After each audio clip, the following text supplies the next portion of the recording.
Hello everyone, Aimer back with another Mission Impossible episode review. From the smile on my face and from the tone of my voice, you can probably tell I've just had some fun. Yes, I have. I just watched Season 6, Episode 11, which is called The Visitors. So this one starts out at the palatial estate of newspaper tycoon Edward Granger. It's actually stately Wayne Manor from Batman. You probably recognize it.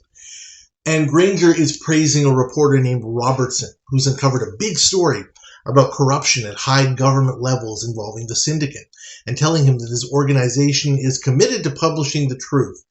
After the reporter confirms that he hasn't shown anyone else the information because it's so sensitive, and there aren't any other copies, Granger gives his man Kellogg a meaningful look. Kellogg sends a quiet signal to the limo driver outside, who goes over to the small copter Robertson used to travel to the estate, attaching a small device to it. As the copter takes off, Granger speaks to his people in New York, saying he's taken care of the problem, and the copter explodes in midair. Jim gets instructions in some nondescript place.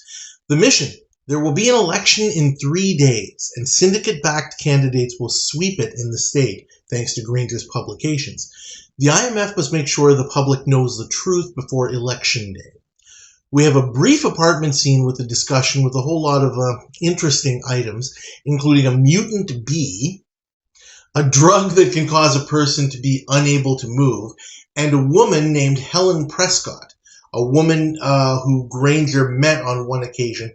During a night, he saw a UFO and some interesting things happened, and it basically started his career. Jim and Willie are able to infiltrate the grounds of Granger's estate and mess with some wiring, apparently killing the alarm, and gaining access to his library, where they clean out his safe and they find a hidden bug, then take the regular limo driver out of the picture at gunpoint. Granger's Dr. Lawrence checks him over as per their daily ritual and tells him he's in excellent shape as always, with Granger spouting some interesting ideas about wanting to live for 300 years, but doesn't think that should be an option for anyone else apparently. And then Kellogg tells him about the driver disappearing along with the cash from the safe, but says that Barney, as Marty Dix, part of the vetted organization, will step in. Kellogg sets Barney up in his room and reminds him that he's not just a driver, he's also there to watch and report on what Granger does. Barney's first move is to set the mutant bee into the chimney, leaving him unable to answer Granger's call to go into town. The bee stings Granger, who is found by Kellogg, and the doctor is called back to the house. The doctor, of course, can't figure out what's going on, so he places a call to specialist Jim, who says, keep Granger still and send the dead bee as well as some of Granger's blood to the university lab. Barney is dispatched to do so, joining the others at their building. Barney returns with Jim and Casey hidden in the trunk of the car and sets up some equipment to create a smoke and light show near Granger's room. Willie places a whole whack-load of calls to the police to report UFOs. Jim and Casey appear in Granger's room as a doctor and nurse, surprising Dr. Lawrence, who's asked to leave the room. Kellogg enters as well and wonders how the two got in the room, but Jim demands they leave so they can administer proper treatment, and they do. Granger, still unable to move or speak, notices a mark on Casey's hand, just as he remembers on Helen Prescott. Jim and Casey go through the motions of providing some funky new age treatments with lights and things, and give Granger the antidote to the previous drug, knocking him out for a minute so they can quietly leave. After a few moments, Kellogg and Dr. Lawrence go back in and find that Jim and Casey have disappeared, and Granger is back to normal, demanding that they be found. Kellogg alerts security. One patrolman spots the two heading down some stairs. Fortunately, Barney is behind him to knock him out, and Jim tells Casey to keep going ahead with the plan. Dr. Lawrence confirms that Jim wasn't from the lab, and there's no trace of the two. A radio bulletin is heard about the calls of UFO sightings, and Granger summons Barney to drive into town. They head out, but Barney simulates engine trouble as a distraction, and while he and Kellogg check out under the hood of the car, Casey steps into the limo quietly with Granger. And he, of course, wants to know what's going on, how Helen Prescott can still be the way that she was so many years ago, and why is she coming back. Casey, as Helen tells him that while he was being treated, they found that he's developing leukemia, which he doesn't believe, but when he arrives home, he finds Casey there again. She points out the bug, causing Granger to fire Kellogg and angrily tell him to take Barney and get off the estate. Granger reports it to, Kellogg reports it to his superiors and is given instructions which we don't hear. Casey tells him that the original plan was to give Granger immortality, but they were wrong about him, and she leaves. Dr. Lawrence then calls and says his blood sample has some irregularities. It might be leukemia. Casey heads off in a car with Kellogg and Barney giving chase. Now it's Jim's turn to appear in Granger's library, asking where Casey is. And when he's told she's not there, heads away. But Granger says he wants answers, says he'll come too. Kellogg shoots at Casey's car, but Barney's driving, of course, prevents him from hitting it or her. Willie simulates a fiery crash. Jim tells Granger that his choices of being a syndicate pawn have cost him the long life he always strove for. And Granger admits his failings, but says, you don't know, there were other things going on, blah, blah, blah, as they catch up to Kellogg and Barney. Jim accuses Kellogg of killing Casey. Kellogg dashes off in the car. Jim tells Granger to take him down to the wreck and not worry about Kellogg for now. Jim finds an old and frail Casey placed there by Willie, to Granger's horror. Jim picks her up and tells Granger to drive him to their special place, and he does, with Barney and Willie following. The special place, with vending machines out front, I love that, ends up being a warehouse where Willie is waiting, and Casey is put in a special capsule, hooked up to a futuristic-looking machine. There's another smoke and light show, and Casey returns to normal. Jim tells Granger to leave, but of course he can't bring himself to leave, now that he's seen their secret of immortality. He protests that they chose him so many years ago. They gave him wealth and power, so he thinks. Jim says he betrayed them by using his gifts for evil and not for good. Granger says he'll come clean and try to undo the damage he's done by telling the truth to the people about the upcoming election.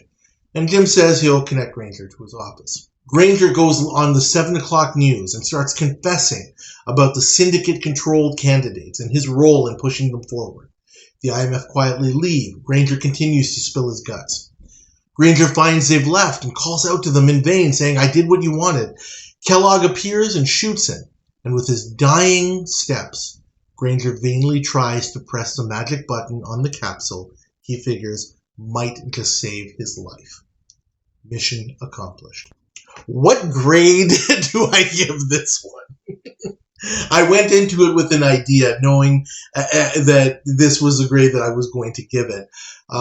You don't forget episodes like this, right? I mean, you just don't. The grade I'm going to give this one is a D-. Okay?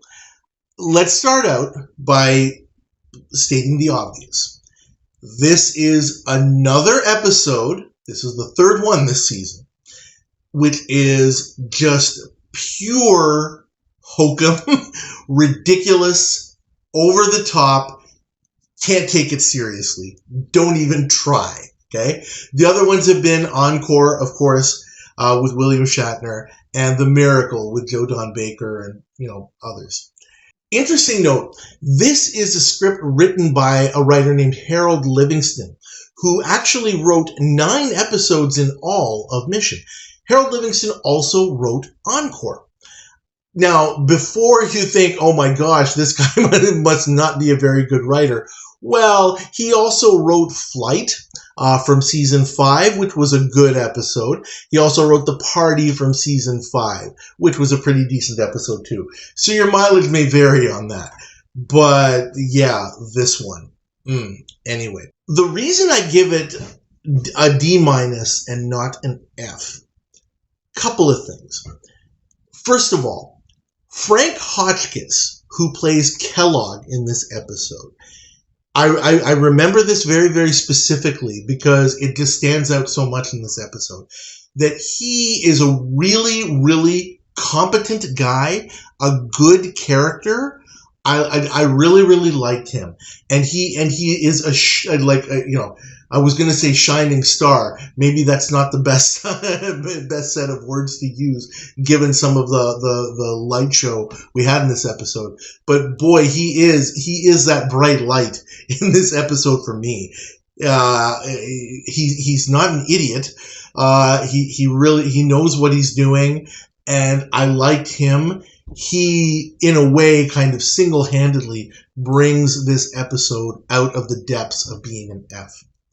I will also say, Some of the basics. The teamwork is good for what it's worth. So, how can it not be? There's only 4 IMF members at this point. So in pretty much all the episodes, the teamwork is pretty good. It's pretty balanced here as well. I'll also say, with regards to the plot, the actual story, okay, at least I would say that you want to see what's going to happen. How are they going to do this? It's worth watching this one to see how it's going to play out. Steve Forrest is Granger, and I'll have plenty to say about Mr. Forrest. Steve Forrest at least he's engaging. He's not a boring guy. He makes you want to see what's going to happen. I would say that very much like William Shatner in Encore, his presence on screen and the way he gets into the character is enough that you say, okay, all right, I care. I hate this guy, but at least I care. You're not apathetic to him like something like I'm saying the generic you, like you could be to other characters where it's like, I don't care about this guy. No, I care enough to see this guy get his comeuppance because of how ridiculous and over the top he is. And I remember talking in Encore about how the reason that the episode actually works just from a pure entertainment standpoint is because Shatner becomes that character. Other actors I mentioned wouldn't have put everything they had into it and play it as over the top as it needed to be, which would might generate that apathy. That's what I think. And I say the same thing about Steve Forrest here. Give the man credit. He's playing a character who is a lame schmuck, and I'm kind of transitioning over to the stuff that's bad, but he puts his all into it, and he doesn't leave anything, outside what we see on the screen. He puts everything into this performance. So I'll give him credit for that. That was at least good. He's entertaining. There's no doubt about that. Moving on, though, to what is not good. Very much like the other episodes that I mentioned, just the fact that the episode is based on something so unbelievably hokey, it is bad. Okay, there's no doubt about that. I will point out just some specifics. First of all, about Granger, this guy is an absolute lame schmuck as a character. Okay, right from the very beginning in the apartment scene, Jim says that Granger, if he believes in UFOs and things like that, it's because he's more intelligent than other people, not because he's dumber. I gotta disagree with you, Mr. Phelps. I'm sorry. Again, it comes down to, and I think this is more of a talking point nowadays, 50 years later. There is a big difference between being educated or well-read, shall we say, and being intelligent. There are plenty of people who have degrees, people who are doctors, lawyers, all sorts of things. They're educated, they're very, very good at what they do, but they believe things which are demonstrably wrong, and completely ridiculous. We don't have to go too far down that road, but that's exactly what is happening here. That's not intelligence. That's just being either educated or well-read. Okay, it is kind of related to today's political climate. Unfortunately, we're living in what some people will call a post-truth world. Facts are debatable. It's like, I don't believe that I'm going to die. I believe that immortality is really a thing. Okay, right? Whatever. When I think of Granger, that's how I see him. This is a guy who's kind of lucked into success. He believes his own nonsense. If it was up to him, he would likely surround himself with yes men. And he's just a lame, self-righteous schmuck, and he stays that way from beginning to end in this one. And that is undeniable. And again, you have a guy like Steve Forrest, a very accomplished actor, with his rugged looks, timbered voice, the kind of guy, maybe not to the level of a John Wayne or something like that, but he's like, on the screen, he's a man's man, you know. You'd be like, you know, the cowboy, the rugged type. It's interesting, the juxtaposition of that, you know, versus the silly things that his character says in this hour, is striking to me. I find myself thinking that having competent guys like Kellogg around is likely the only reason that he's actually alive, because he's useful to the syndicate, or else, gosh, I don't think he'd even be here at this point.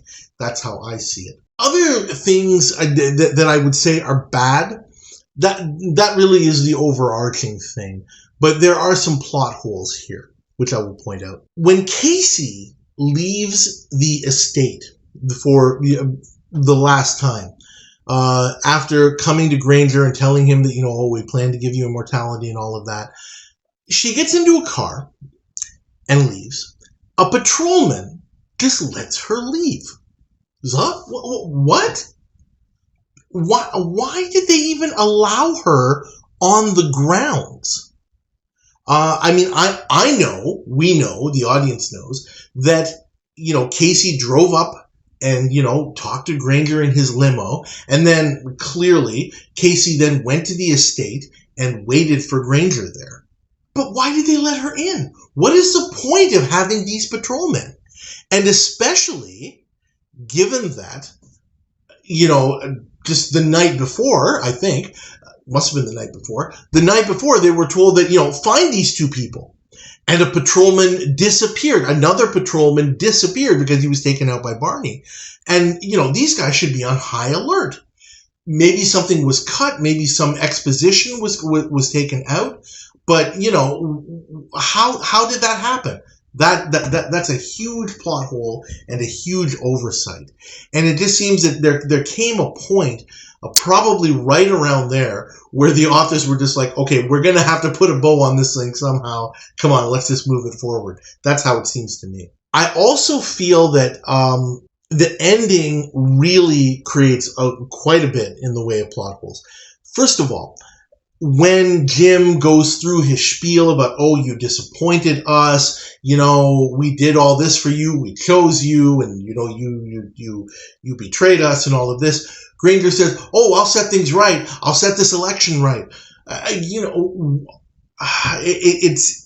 it bothered me from the very beginning when I heard the mission, and, you know, there was such specific verbiage in the mission instructions, you know, make sure the public knows the truth before the election. Okay, well, you know what, that's one of those things that, you know, if you were taking like a goal setting class, you would absolutely fail, because that's really not something that you can measure in any real sense. And then in the end, everything just kind of caters to that whole mission, just specifically. What if Granger said, oh, you know what, I'll give away all my money, I'll sell my home and donate it to the poor to make up for all of the things that I've done? It would have put a whole damper on the thing. And I hope I know what I'm saying is not coming across terribly well. It's just so contrived, and it doesn't come across as genuine. I think that's really the most important thing that I want to say.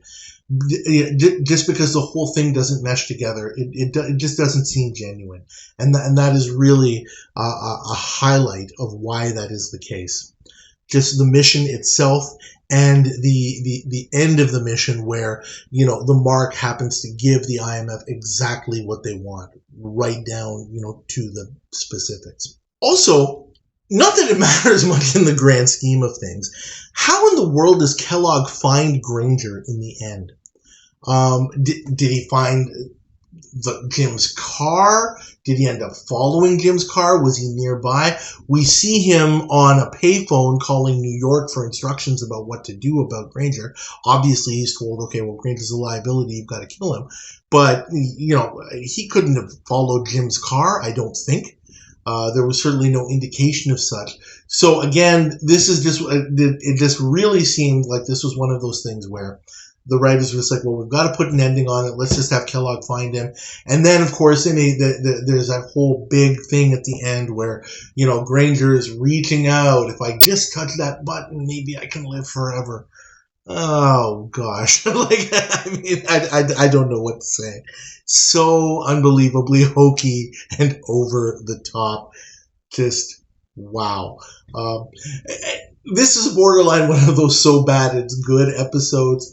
But regardless of that, just the more you think about it, you just laugh at just how hokey and dumb it is. That's it. I got to stop thinking about it because I'm just going to send myself into a laughing fit. I think that's about all I want to say. I'm definitely going to stick with my grade of D minus because it does have a couple of the good points, as I mentioned. But beyond that, yeah, I mean, what else can you say about this one? And I think that's about it. Thank you all for watching. As always, please like this review video. Please subscribe to my channel if you haven't already, and please leave your comments about this one. It was entertaining. We have to give it that. Thank you again, and we'll see you next time.